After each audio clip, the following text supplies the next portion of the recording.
Just for the record, this is going to be like the 4th attempt I've made at this review. Maybe even 5th. I've honestly lost count at this point. Seems like every time I sit down to try and talk about this, something goes wrong. Either my office chair breaks for good, or the camera runs out of batteries in the middle of a sentence, or something goes wrong with the footage, or I say the wrong name of a character and it goes completely unnoticed until I've finished editing the video. It's like, crap, I can't go back and fix it now.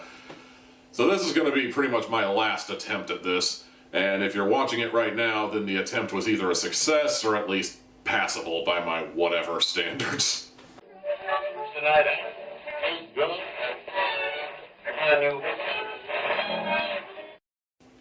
Today in audio drama reviews, we are looking at Midnight Burger, an audio drama that was recommended to me while listening to the Strata. In fact, several audio dramas were recommended to me while I was listening to the Strata, and several more were recommended to me as I was listening to Midnight Burger, so I'm gonna be set for a while, ladies and gentlemen.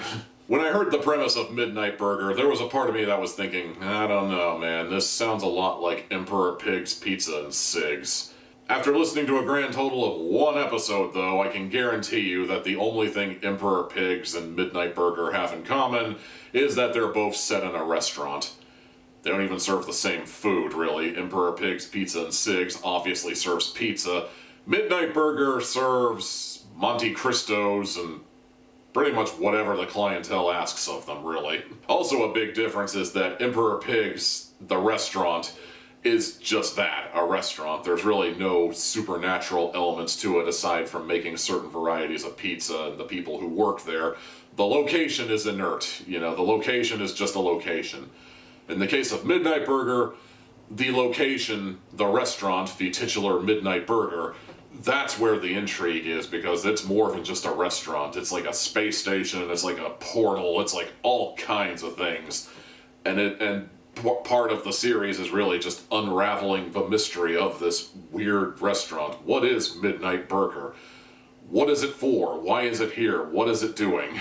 The cast of Midnight Burger consists of Casper, the owner, Leif, or maybe it's pronounced Leaf, it's actually kind of one of the running jokes of the series, apparently.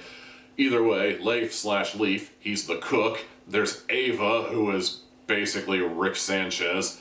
And then there's Gloria, who is pretty much the audience character. She is the one who is walking into the restaurant for the first time, and she is the one experiencing all this weird shit and having to have all the weird shit explained to her.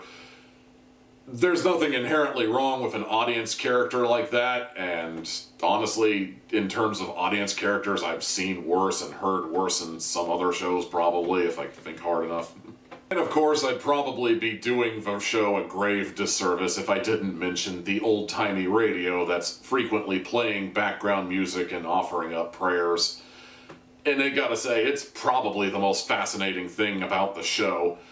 Everybody does their part and makes it entertaining to a degree, but the radio is definitely the most interesting thing, because just speaking purely outside of the universe, where are they finding this music? It is genuinely interesting to me. The cast is fine for the most part. I think the only real gripe I have is the person who plays Ava kind of falls into that weird John Delaney thing whenever she's dropping punchlines to a joke or something. If I talk like this for every single joke, everybody will think I'm funny!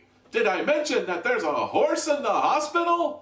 Oh my god, I am so tired of people delivering jokes like this. You are not John Delaney. You are not funny. Well, everybody else kind of has a point, you know, like Casper owns the place, Leif is the cook, Gloria is the waitress. Ava is just there. And she's mostly just there to, like, dump pseudoscience or possibly actual science into your lap and hope to God that you understand what the hell she's talking about. And I'm not saying she's unimportant to the cast, I'm just saying one of these things is not like the other, one of these things does not necessarily belong. But really though, if that's the worst I have to say about the show, then we're good. This is a fine show. It is genuinely interesting to see what sort of adventures they go on and what sort of dimensions they enter. I gotta say, I cracked up about the Ted Empire. That is probably my favorite thing. Like, really, Ted? Overall, I say Midnight Burger is worth your time. Give it a listen. I give it 3 hats out of 4.